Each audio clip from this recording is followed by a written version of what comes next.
Hello, good morning, जोहार। मैं राजू और आप देख रहे हैं 24 झारखंड न्यूज। चलिए जानते हैं झारखंड की आज की 25 मुख्य बड़ी खबरों को। झारखंड में 5 जुलाई तक भारी बारिश, सीएम हेमंत सोरेन ने अफसरों को दिए आदेश। झारखंड के सीएम हेमंत सोरेन ने खराब मौसम के मद्देनजर अधिकारियों को अलर्ट मोड में रहने का निर्देश दिया है। उन्होंने कहा है कि मौसम विभाग ने झारखंड के कई जिलों में कुछ दिनों तक भारी बारिश की चेतावनी जारी की है। आपदा प्रबंधन विभाग, सभी जिला प्रशासन, मौसम विभाग और अन्य एजेंसियों के साथ समन्वय स्थापित कर अलर्ट मोड में रहें। आम लोगों को हर परिस्थिति में मदद पहुंचाने का कार्य करें। मौसम विभाग ने अपने पूर्वानुमान में बताया है कि 5 जुलाई तक झारखंड में भारी बारिश हो सकती है। आम लोगों से सुरक्षित रहने की अपील की गई है। मौसम वैज्ञानिकों से आग्रह किया है कि खराब मौसम रहने पर सावधान रहें और सतर्क रहें। इस बाबत मौसम विभाग ने रेड अलर्ट जारी किया है। झारखंड के दक्षिण पश्चिम एवं निकटवर्ती मध्य भागों में कहीं कहीं पर 30 जून को अत्यंत भारी बारिश हो सकती है। इस बाबत रेड अलर्ट जारी किया गया है। 1 जुलाई को उत्तर पश्चिमी एवं निकटवर्ती उत्तर पूर्वी भागों में कहीं कहीं पर बहुत भारी बारिश हो सकती है। इसे लेकर मौसम विभाग ने ऑरेंज अलर्ट जारी किया है। खराब मौसम रहने पर सुरक्षित रहने की अपील की है। रांची डीसी मंजूनाथ भजंत्री के नाम से बना फर्जी फेसबुक आईडी, प्रशासन ने की ये अपील। रांची के उपायुक्त मंजूनाथ भजंत्री के नाम से एक फर्जी फेसबुक आईडी बनाई गई है। इस संबंध में जिला प्रशासन को सूचना प्राप्त हुई है कि डीसी मंजूनाथ भजंत्री नाम से असामाजिक तत्वों द्वारा एक फर्जी फेसबुक प्रोफाइल तैयार की गई है। इस फर्जी आईडी के माध्यम से आम नागरिकों को फ्रेंड रिक्वेस्ट भेजी जा रही हैं, जिसका उद्देश्य लोगों को ठगी और धोखाधड़ी का शिकार बनाना है। जिला प्रशासन ने स्पष्ट किया है कि इस फर्जी फेसबुक आईडी का उपायुक्त मंजूनाथ भजंत्री से कोई संबंध नहीं है। प्रशासन ने आम नागरिकों से अपील की है कि वे किसी भी अनजान फ्रेंड रिक्वेस्ट को स्वीकार करने से पहले उसकी प्रामाणिकता की जांच अवश्य करें। इस प्रकार की गतिविधियों से सतर्क रहना आवश्यक है, क्योंकि ये साइबर अपराध का हिस्सा हो सकता है जो लोगों को आर्थिक या व्यक्तिगत नुकसान पहुंचा सकता है। जिला प्रशासन ने इस फर्जीवाड़े के खिलाफ कड़ी कार्रवाई शुरू कर दी है। इस संबंध में दोषियों के विरुद्ध प्राथमिकी एफआईआर दर्ज की जा रही है और मामला संबंधित साइबर क्राइम यूनिट को सौंप दिया गया है, जो इसकी गहन जांच कर रही है। 66 लाख राशन कार्ड धारियों का नहीं हो पाया ई-केवाईसी, आज अंतिम दिन। भारत सरकार ने राष्ट्रीय खाद्यान्न सुरक्षा अधिनियम के तहत पीएचएच एवं अंत्योदय राशन कार्ड धारियों का ई-केवाईसी कराना अनिवार्य कर दिया है। इसकी अंतिम तिथि 30 जून निर्धारित की गई है। ऐसे में ई-केवाईसी कराने के लिए राशन कार्ड धारियों के पास अब सिर्फ 1 दिन का समय बचा है, लेकिन अभी भी राज्य के 66,62,411 राशन कार्ड धारी सदस्य इससे वंचित हैं। अगर राशन कार्ड धारी सदस्य ई-केवाईसी नहीं कराते हैं तो राशन कार्ड से उनका नाम हटाने की प्रक्रिया शुरू की जाएगी। केंद्र सरकार ने अप्रैल माह में अंतिम मौका देते हुए 30 जून तक 100% ई-केवाईसी कराने का निर्देश दिया था। कहा गया था कि अगर ई-केवाईसी की प्रक्रिया पूरी नहीं होती है तो राज्यों की सब्सिडी रोकने की कार्रवाई की जाएगी। झारखंड में राशन कार्ड धारियों की संख्या 2,63,74,332 है। केंद्र सरकार ने फर्जी राशन कार्ड धारियों को पोर्टल से हटाने को लेकर ई-केवाईसी की प्रक्रिया शुरू की है। अब तक केंद्र सरकार की ओर से ई-केवाईसी के लिए निर्धारित समय सीमा को 7 बार बढ़ाया गया है, लेकिन अब भी 100% राशन कार्ड धारियों का ई-केवाईसी कराने का काम पूरा नहीं हो पाया है। ई-केवाईसी की प्रक्रिया पूरी करने को लेकर पीडीएस डीलरों को भी जिम्मेदारी सौंपी गई है, लेकिन 2G ई-पॉस मशीन और नेटवर्क की समस्या से काम धीमी गति से चल रहा है। हजारीबाग में सांसद तीर्थ दर्शन योजना की शुरुआत, 180 श्रद्धालुओं का जत्था तीर्थ यात्रा पर रवाना। सांसद मनीष जायसवाल ने सांसद तीर्थ दर्शन योजना की शुरुआत की है। सांसद के निजी प्रयास से इस योजना की शुरुआत की गई है। सांसद मनीष जायसवाल ने कहा कि इनका उद्देश्य हजारीबाग लोकसभा क्षेत्र के उन बुजुर्गों और वंचित लोगों को सम्मान और अवसर प्रदान करना है जो लंबे समय से तीर्थ यात्रा की कामना कर रहे थे। ये योजना क्षेत्र के पुत्र के रूप में मुझे अपने बुजुर्गों का आशीर्वाद प्राप्त करने का अवसर देगी। सांसद का यह भी कहना है कि ये तीर्थ यात्रा तब तक चलेगी जब तक ऊपर वाले इसकी शक्ति देते रहेंगे। रविवार को हजारीबाग लोकसभा क्षेत्र के 180 श्रद्धालु 3 वातानुकूलित बसों में सवार होकर नरसिंह बाबा का आशीर्वाद प्राप्त कर देश के 4 प्रसिद्ध तीर्थ स्थलों की यात्रा के लिए रवाना हुए।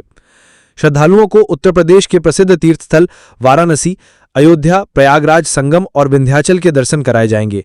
साथ ही श्रद्धालुओं को गंगा और सरयू नदी में स्नान के साथ महाआरती दर्शन का अवसर मिलेगा। वहीं सांसद मनीष जायसवाल के इस पहल का क्षेत्र के लोगों ने स्वागत किया है। लोगों का कहना है कि तीर्थ करने का सपना भाजपा सांसद ने पूरा कर दिया है। अयोध्या में प्रभु श्री राम का दर्शन करने की जो इच्छा थी वो अब पूरी होने वाली है। वहीं कई लोगों ने कहा कि हजारीबाग के सांसद मनीष जायसवाल ने यह साबित कर दिया कि वो पूरे हजारीबाग वासियों को अपना परिवार समझते हैं, तभी तो तीर्थ कराने का बेड़ा उठाया है। उन्होंने कहा कि इसके लिए सांसद मनीष जायसवाल धन्यवाद के पात्र हैं। रांची में बालू लदे टर्बो है मारी पुलिसकर्मी की गाड़ी को टक्कर, हादसे में थाना प्रभारी और बॉडीगार्ड हुए घायल। राजधानी रांची में नामकुम में बालू लदे टर्बो ने थाना प्रभारी की गाड़ी को टक्कर दे दी। हादसे में थाना प्रभारी और बॉडीगार्ड घायल हो गए। घटना के समय नामकुम थाना प्रभारी क्षेत्र भ्रमण के लिए निकले थे। जानकारी के अनुसार टक्कर इतनी जोरदार थी कि हादसे के बाद पुलिस की गाड़ी बोलेरो और टर्बो दोनों पलट गई। वहीं दुर्घटना में थाना प्रभारी इंस्पेक्टर मनोज कुमार और उनके बॉडीगार्ड अमित कुमार चोटिल हो गए। मामले की जानकारी मिलते ही पुलिस घटनास्थल पर पहुंची। पुलिस ने स्थानीय लोगों की मदद से घायलों को बोलेरो से निकाला और सिद्रौल अस्पताल में भर्ती करवाया।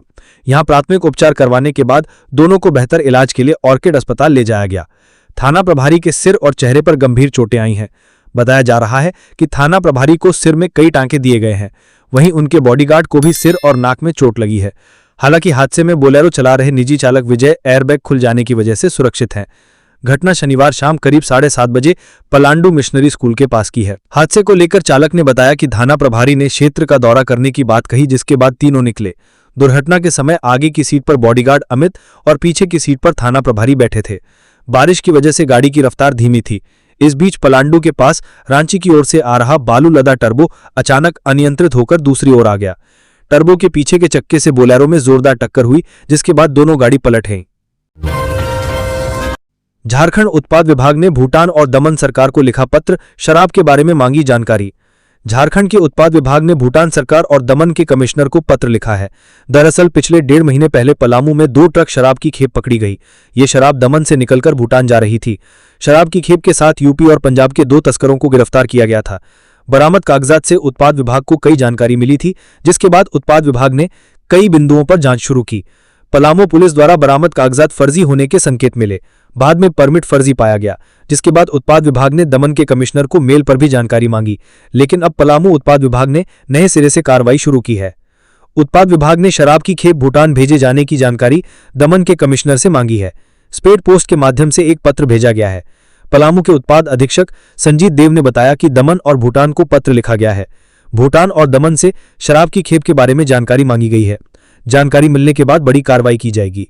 पलामू उत्पाद विभाग ने रेहला और चैनपुर के इलाके में कार्रवाई करते हुए 2 ट्रक शराब के टेट्रापैक को पकड़ा था। शराब का निर्माण दमन में किया गया था, लेकिन उसका ट्रांसपोर्ट भूटान में किया जाना था। दोनों शराब की खेप पलामू के रास्ते भूटान जाने वाली थी, लेकिन उत्पाद विभाग को मामले में शक हुआ था। शराब के साथ पकड़े गए तस्करों ने पूरे मामले का खुलासा करते हुए बताया था कि शराब की खेप कोडरमा होते हुए बिहार भेजने की योजना थी। मां छिन्नमस्तिका के दरबार पहुंची मुख्य सचिव अलका तिवारी, राज्यवासियों के लिए सुख समृद्धि की कामना। झारखंड की मुख्य सचिव अलका तिवारी शनिवार को रजरप्पा स्थित मां छिन्नमस्तिका मंदिर पहुंची। यहां उन्होंने मां छिन्नमस्तिका की पूजा अर्चना की। उनके साथ झारखंड के पूर्व मुख्य सचिव DK तिवारी भी रजरप्पा मंदिर पहुंचे। मुख्य सचिव ने मां छिन्नमस्तिका का आशीर्वाद लिया। उन्होंने मां छिन्नमस्तिका से राज्यवासियों के लिए सुख समृद्धि और शांति की कामना की। मुख्य सचिव को रजरप्पा मंदिर के वरिष्ठ पुजारी सोनू पंडा ने पूजा करवाई। इस मौके पर मंदिर न्यास समिति के सुभाषिस पंडा ने मुख्य सचिव को मां छिन्नमस्तिका की तस्वीर भेंट की। मौके पर उपायुक्त Faiz Akeed Ahmad Mumtaz, SP doctor Ajay Kumar, SDO Anurag Tiwari, SDPO Parmeshwar प्रसाद आदि मौजूद रहे। मालूम है कि झारखंड के रामगढ़ में स्थित मां छिन्नमस्तिका का पवित्र धाम विश्व का दूसरा सबसे बड़ा प्रसिद्ध सिद्धपीठ है। यहां मां की बिना सिर वाली रहस्यमय प्रतिमा स्थापित है। मान्यता है कि रजरप्पा मंदिर में मां के दर्शन करने मात्र से भक्तों की मनोकामना पूरी हो जाती है। ये प्राचीन मंदिर तंत्र साधना के लिए भी जाना जाता है। लगभग 6000 साल पुराने मंदिर में आने वाले भक्तों पर मां छिन्नमस्तिका अपनी कृपा बरसाती है। मां छिन्नमस्तिका के द्वार से कोई भी श्रद्धालु खाली हाथ नहीं लौटता है। रांची में रिम्स 2 निर्माण के विरोध में सड़क पर उतरे किसान, खेती कर जताया आक्रोश। राजधानी रांची में झारखंड के सबसे बड़े अस्पताल रिम्स का बोझ कम करने के लिए रिम्स 2 का निर्माण किया जाना है, लेकिन ये प्रोजेक्ट कांके प्रखंड के नगड़ी इलाके में बनने जा रहा है। इससे आदिवासी किसान नाराज हैं। वे इस जमीन के अधिग्रहण का विरोध कर रहे हैं। जिस जमीन पर इसका निर्माण होना है वो किसानों की कृषि योग्य भूमि है। ग्रामीणों का कहना है कि इस जमीन पर बिना जानकारी और मुआवजे की घेराबंदी की जा रही है। ये उनके जीविका और पहचान पर सीधा हमला है। इसको लेकर आज किसान विरोध प्रदर्शन करने निकले। किसान विरोध में कुदाल लेकर निकले और सड़क पर ही खेती कर अपनी नाराजगी जताई। इस बीच पुलिस भी मौके पर दलबल के साथ पहुंची। पुलिस ने किसानों को रोकने का प्रयास किया, लेकिन किसानों का कहना है कि उनके साथ अन्याय हो रहा है। ग्रामीणों का कहना है कि खेती ही उनका एकमात्र सहारा है। सरकार ने रिम्स 2 बनाने से पहले ग्रामीणों से संवाद नहीं किया और घेराबंदी करने लगे। किसानों का आरोप है कि उन्हें अपने ही खेतों में घुसने नहीं दिया जा रहा है। धनबाद के वासेपुर में ताबड़तोड़ गोलीबारी, डॉन फहीम खान के भतीजे पर आरोप। धनबाद जिले बैंक मोड़ थाना क्षेत्र स्थित वासेपुर एक बार फिर गोलियों की आवाज से दहल उठा है। शनिवार देर रात वासेपुर के आरा मोड़ के पास कुछ बदमाशों ने एक घर पर ताबड़तोड़ फायरिंग की। घर में रहने वाली महिला ने बताया कि इस वारदात को कुख्यात डॉन फहीम खान के भतीजे और उनके साथियों ने अंजाम दिया, जिन्होंने करीब 14 राउंड गोलियां चलाईं। गोलीबारी की सूचना मिलते ही पुलिस महकमे में हड़कंप मच गया। डीएसपी विधि व्यवस्था नौशाद आलम के नेतृत्व में बैंक मोड़ और भूली समेत कई थानों की पुलिस तुरंत मौके पर पहुंची और मामले की जांच शुरू कर दी। पुलिस को घटनास्थल से जिंदा कारतूस बरामद हुए हैं। अपराधियों का पता लगाने के लिए पुलिस आसपास के सीसीटीवी फुटेज भी खंगाल रही है। अचानक हुई इस गोलीबारी की घटना से पूरे वासेपुर इलाके में दहशत का माहौल है। ये घटना एक बार फिर वासेपुर में गैंगवार और आपराधिक गतिविधियों के बढ़ते प्रभाव की ओर इशारा करती है। पुलिस मामले की गहनता से जांच कर रही है और जल्द ही अपराधियों को पकड़ने का दावा कर रही है। हजारीबाग खास महल भूमि घोटाले में एसीबी ने मांगी एफआईआर की अनुमति। तत्कालीन डीसी विनय चौबे पर है आरोप। हजारीबाग जिले में खास महल भूमि से जुड़ा एक बड़ा घोटाला सामने आया है, जिसमें राज्य भ्रष्टाचार निरोधक ब्यूरो एसीबी की जांच में चौंकाने वाले खुलासे हुए हैं। इस मामले में तत्कालीन हजारीबाग डीसी विनय कुमार चौबे सहित कई अधिकारियों और निजी व्यक्तियों पर खास महल और ट्रस्ट को आवंटित भूमि का अवैध हस्तांतरण कराने का आरोप है। ये मामला हजारीबाग की 2.75 एकड़ खास महल भूमि से संबंधित है, जिसे 1948 में 30 वर्षों के लिए एक ट्रस्ट सेवायत को लीज पर दिया गया था। ये लीज 1978 में समाप्त हो गई थी और 2008 तक इसका नवीकरण किया गया। हालांकि 2008 से 2010 के बीच एक सुनियोजित प्रशासनिक षड्यंत्र के तहत इस भूमि को सरकारी भूमि घोषित कर 23 निजी व्यक्तियों को आवंटित कर दिया गया। आरोप है कि इस षड्यंत्र के केंद्र में तत्कालीन डीसी हजारीबाग श्री विनय कुमार चौबे थे। उन पर आरोप है कि उन्होंने खास महल पदाधिकारी के साथ मिलकर लीज नवीकरण के लिए दिए गए आवेदन से सेवायत शब्द जानबूझकर हटवाया। ऐसा इसलिए किया गया ताकि ट्रस्ट भूमि को सरकारी दिखाया जा सके और उसका अवैध रूप से हस्तांतरण संभव हो सके। ट्रस्ट की इस संपत्ति को निजी लाभ के लिए बेचने के लिए फर्जी तरीके से पावर ऑफ अटॉर्नी का इस्तेमाल किया गया। विजय प्रताप सिंह और सुधीर कुमार सिंह नामक व्यक्तियों को पावर ऑफ अटॉर्नी धारक बनाया गया, जिनके माध्यम से ये पूरी प्रक्रिया न केवल न्यायालय की अवहेलना थी, बल्कि ट्रस्ट की संपत्ति का निजी दोहन कर उसे व्यावसायिक लाभ में बदलने की एक सुनियोजित साजिश थी। जामताड़ा में आवासीय विद्यालय के प्रिंसिपल पर लगा छात्रा के साथ दुष्कर्म करने का आरोप। जामताड़ा जिले के कुंडुहित मुख्यालय स्थित अनुसूचित जाति जनजाति आवासीय बालिका विद्यालय में एक गंभीर मामला सामने आया है। विद्यालय के प्रिंसिपल विनोद खवाड़े पर एक छात्रा के साथ दुष्कर्म का आरोप लगा है। इस घटना के बाद स्थानीय लोगों में भारी आक्रोश देखा गया, जिसके चलते उन्होंने धानुकडीह मोड़ पर आसनसोल दुमका मुख्य सड़क को जाम कर दिया। सूचना मिलने पर कुंडुहित थाना प्रभारी अपने दलबल के साथ तत्काल घटनास्थल पर पहुंचे और मामले की जांच शुरू की। स्थानीय लोगों ने दोषियों के खिलाफ कड़ी कार्रवाई और अविलंब गिरफ्तारी की मांग की है। उनका कहना है कि ऐसे अपराधियों को किसी भी कीमत पर बख्शा नहीं जाना चाहिए। देश में जातिगत आरक्षण हो समाप्त, भाजपा नेता कमलेश सिंह के संगठन की मांग। पूर्व मंत्री भाजपा नेता कमलेश सिंह के संगठन ने जातिगत आरक्षण समाप्त करने की मांग की है। कमलेश सिंह अखिल क्षत्रिय महासभा झारखंड के मुख्य संरक्षक हैं। संगठन के पुनर्गठन के दौरान राष्ट्रीय अध्यक्ष महेंद्र सिंह तंवर ने जोर देते हुए कहा कि जातिगत आरक्षण हर हाल में समाप्त होना चाहिए, इसकी जगह पर आर्थिक आरक्षण लागू किया जाना चाहिए। तंवर ने कहा कि जातिगत आरक्षण से जरूरतमंदों की जगह क्रीमी लेयर वालों को फायदा मिल रहा है। दरअसल आज अखिल क्षत्रिय महासभा झारखंड प्रदेश कमेटी का पुनर्गठन किया गया।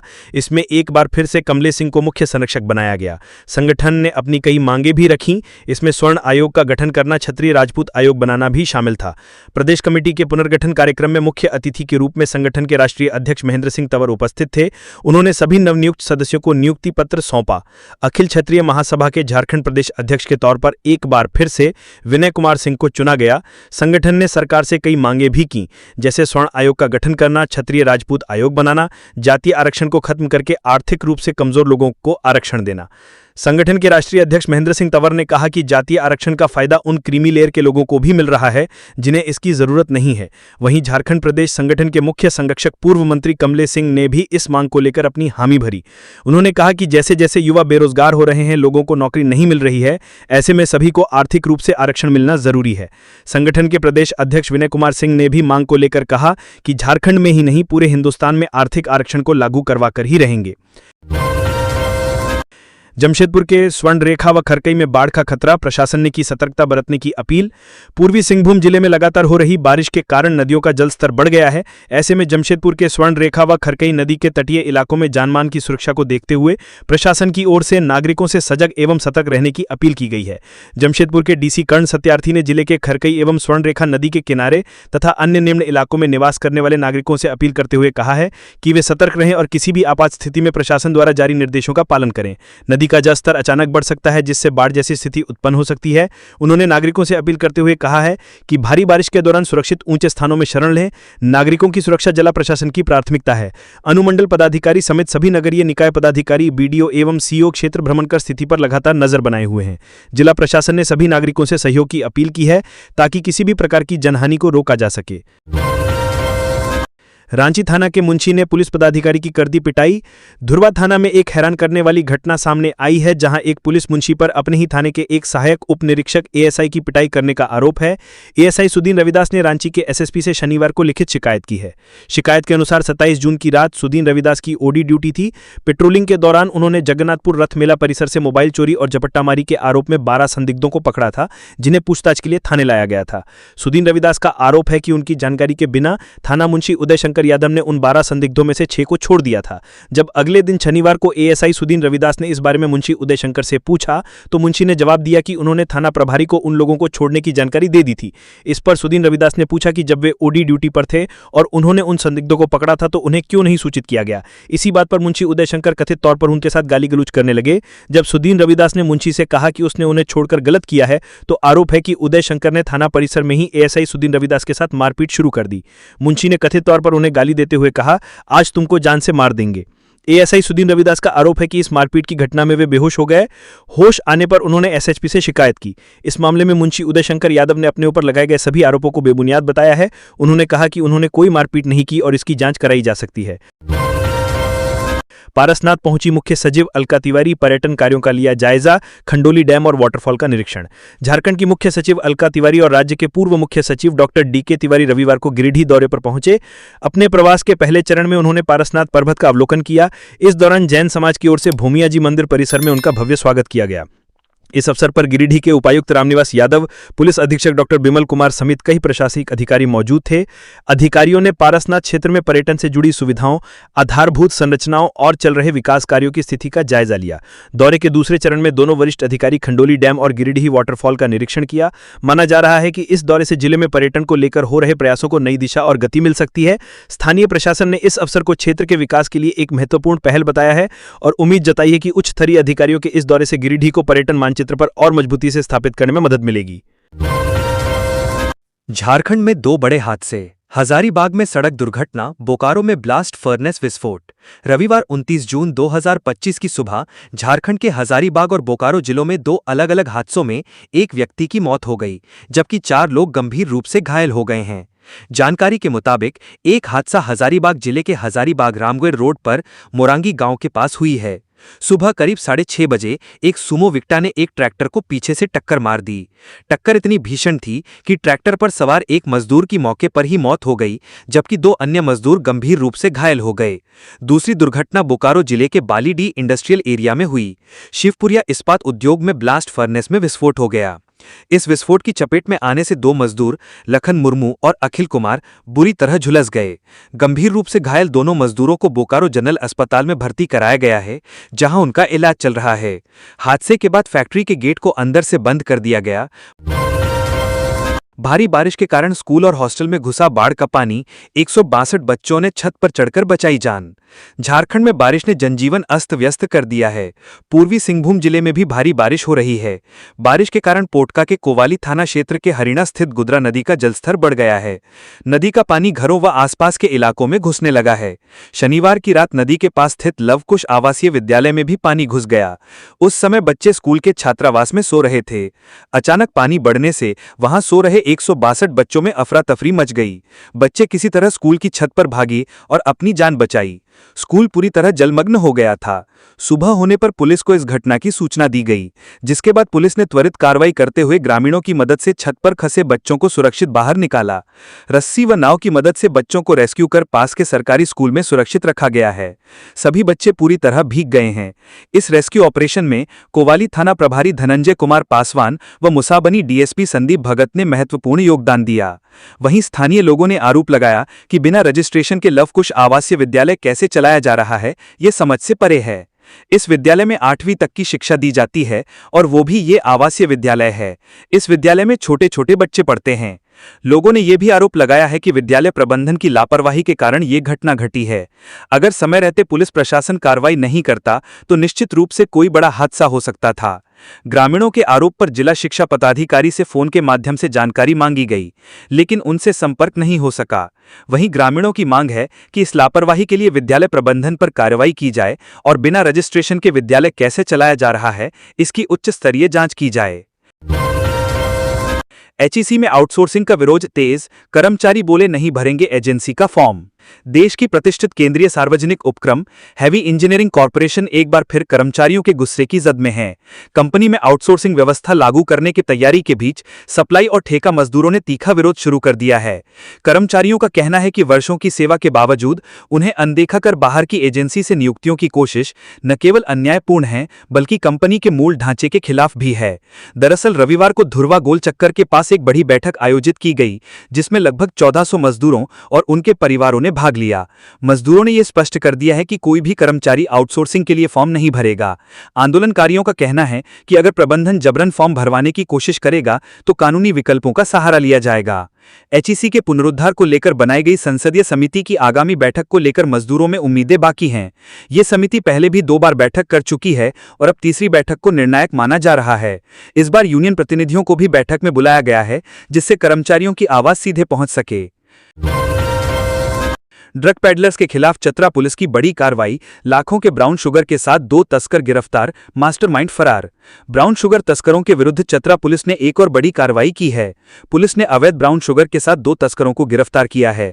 पुलिस ने मौके से 286 ग्राम ब्राउन शुगर के साथ तस्करी में प्रयुक्त इलेक्ट्रॉनिक मापतोल मशीन और विभिन्न कंपनियों का 5 मोबाइल फोन जब्त किया है। जब्त ब्राउन शुगर की कीमत करीब 60 लाख रुपए आंकी गई है। चतरा एसपी सुमित कुमार अग्रवाल ने इस कार्रवाई की पुष्टि की है। एसपी ने बताया कि गुप्त सूचना के आधार पर सिमरिया एसडीपीओ शुभम खंडेलवाल के नेतृत्व में गठित गिद्धौर थाना पुलिस की टीम की कार्रवाई में यह सफलता मिली है। उन्होंने बताया कि गिद्धौर थाना क्षेत्र के फुटबॉल मैदान के समीप से अभियान चलाकर पुलिस ने दोनों तस्करों को गिरफ्तार किया है। हालांकि इस दौरान गिरोह का मास्टरमाइंड पुलिस को चकमा देकर मौके से भागने में सफल रहा। एसपी ने बताया कि उसकी गिरफ्तारी को लेकर विशेष छापेमारी अभियान चलाया जा रहा है। 7 दिन बाद गुरुजी ने खोली आंखें, हालत में हो रहा सुधार। झारखंड के लिए एक राहत भरी खबर सामने आई है। दिशोम गुरु शिबू सोरेन की तबीयत में अब सुधार हो रहा है।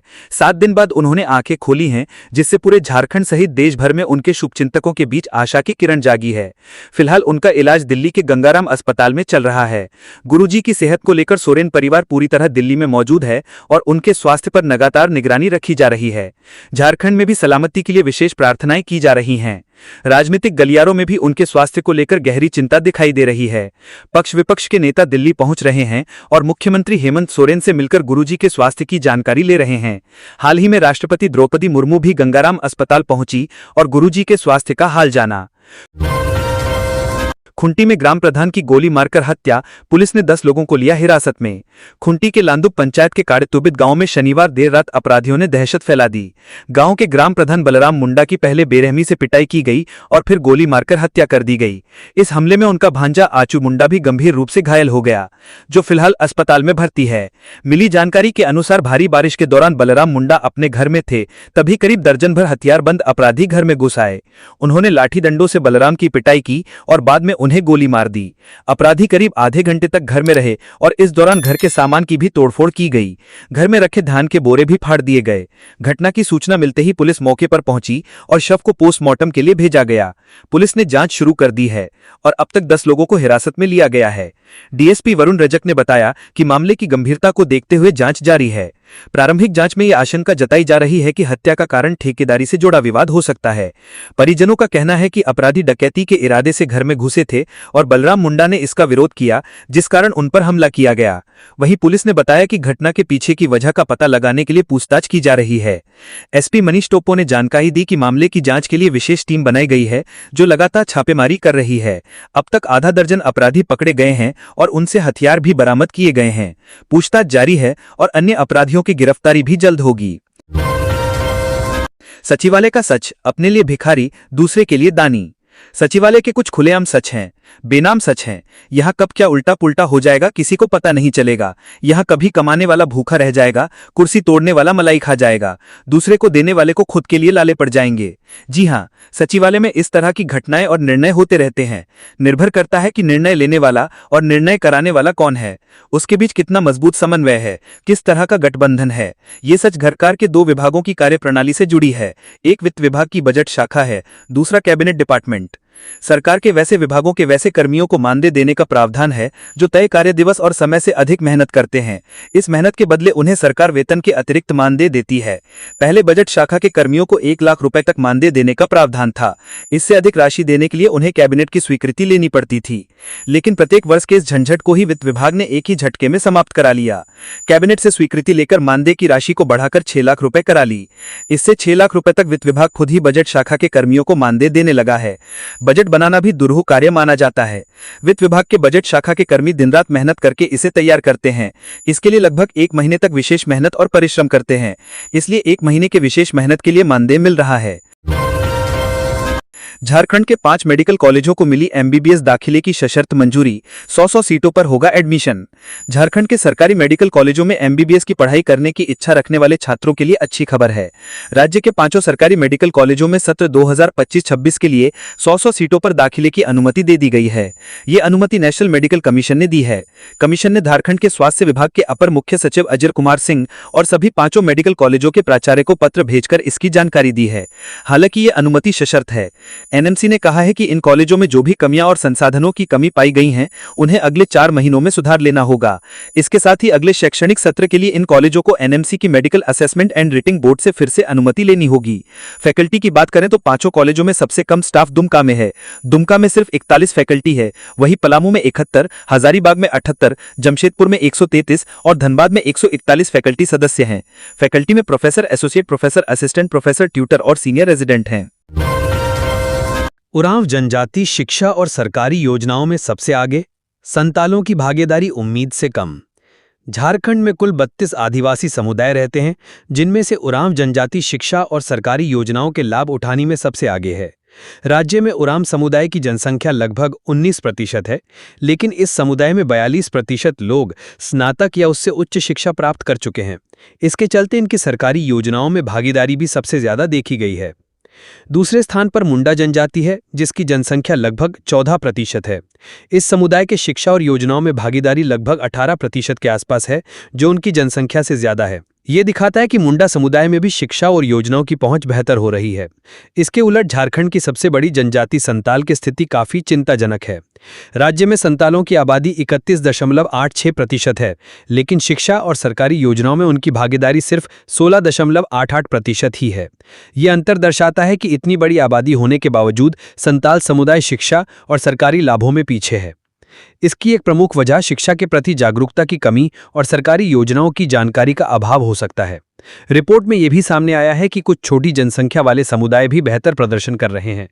खड़िया जनजाति की जनसंख्या केवल 2.27% है, लेकिन उनकी सरकारी योजनाओं में भागीदारी लगभग 6.23% तक पहुंच चुकी है।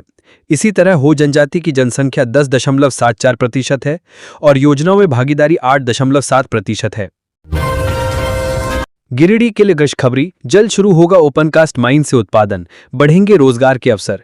पिछले 2.5 साल से बंद सीसीएल गिरिडीह कोलियरी का ओपनकास्ट माइन क्षेत्र के खुलने की संभावना फिर से बढ़ गई है। दरअसल ओपनकास्ट माइंस को सीटीई कंसेंट टू एस्टैब्लिश मिल चुकी है। 24 जून को झारखंड राज्य प्रदूषण नियंत्रण बोर्ड के मेंबर सेक्रेटरी राजीव लोचन बख्शी द्वारा सीटीई निर्गत किया गया है। सीटीई मिलने के बाद अब सीटीओ कंसेंट टू ऑपरेट के लिए झारखंड राज्य प्रदूषण नियंत्रण बोर्ड में सीसीएल गिरिडीह कोलियरी प्रबंधन की ओर से अप्लाई किया गया है। सीटीओ निर्गत होते ही ओपनकास्ट माइन से कोयला उत्पादन की स्वीकृति मिल जाएगी। इस मामले पर गिरिडीह कोलियरी के परियोजना पदाधिकारी गोपाल सिंह मीना से ईटीवी भारत ने बातचीत की। गोपाल सिंह मीना ने बताया कि सीटीओ के लिए आवेदन कर दिया गया है। उम्मीद है कि जल्द जुलाई महीने में ही सीटीओ निर्गत हो जाएगा। इसके बाद आगे की प्रक्रिया पूरी की जाएगी और ऐसी संभावना है कि सितंबर-अक्टूबर में उत्पादन शुरू हो सकता है। पीओ गोपाल सिंह मीना ने बताया कि निश्चित तौर पर माइंस शुरू होगा तो आउटसोर्सिंग से 10 लाख टन ओबी एवं 7 लाख टन कोयला निकाला जाएगा। आउटसोर्सिंग का जो मैन पावर रहेगा वो 130 के करीब रहेगा। बाकी रोड सेल चलेगा जिससे स्थानीय लोगों को लाभ मिलेगा। इसके अलावा प्रत्यक्ष और अप्रत्यक्ष रूप से सैकड़ों लोग रोजगार से जुड़ेंगे। रथमेला में पारंपरिक सामानों से सजा बाजार, बारिश के बावजूद उमड़ रही भीड़। रांची के ऐतिहासिक 9 दिवसीय रथमेले में शनिवार को भक्तों की भारी भीड़ उमड़ी। दूर दूर के इलाकों से लोग अपने परिवार के साथ रथमेले का आनंद लेने पहुंचे। सुबह से ही मौसीबाड़ी मंदिर में श्रद्धालुओं की भीड़ उमड़ पड़ी थी। मंदिर का पट सुबह 5 बजे से दोपहर 12 बजे तक और फिर दोपहर 3 बजे से रात 8:30 बजे तक दर्शनार्थियों के लिए खुला रहा। बड़ी संख्या में भक्तों ने भगवान के दर्शन कर सुख समृद्धि की कामना की। बता दें कि बारिश के बावजूद भी लोगों का उत्साह कम नहीं हुआ है। शाम को भी मेले में लोगों की भीड़ बनी रही। लोगों ने झूला झूलने, पारंपरिक व्यंजन चखने और खरीदारी में जमकर हिस्सा लिया। बच्चों के बीच माचिस वाली बंदूक, रंग बिरंगे चश्मे, लाइट वाले खिलौने और बांसुरी खास आकर्षण का केंद्र रहे। रविवार को छुट्टी का दिन होने की वजह से और अधिक भीड़ उमड़ने की संभावना है। मेले की खासियत यहाँ पारंपरिक सामान मिलना भी है, जिस कारण दूर दराज से लोग मेले में आते हैं। मेले में रोजमर्रा में उपयोग होने वाले पारंपरिक सामान आसानी से मिल जाते हैं। रांची समेत दूर दराज के दुकानदारों ने मेले में दुकानें लगाई हैं। इनमें चौकी, बेलन, बर्तन, कृषि में प्रयोग होने वाले सामान, कुदाल, बेलचा, सब्बल आदि मिल रहे हैं।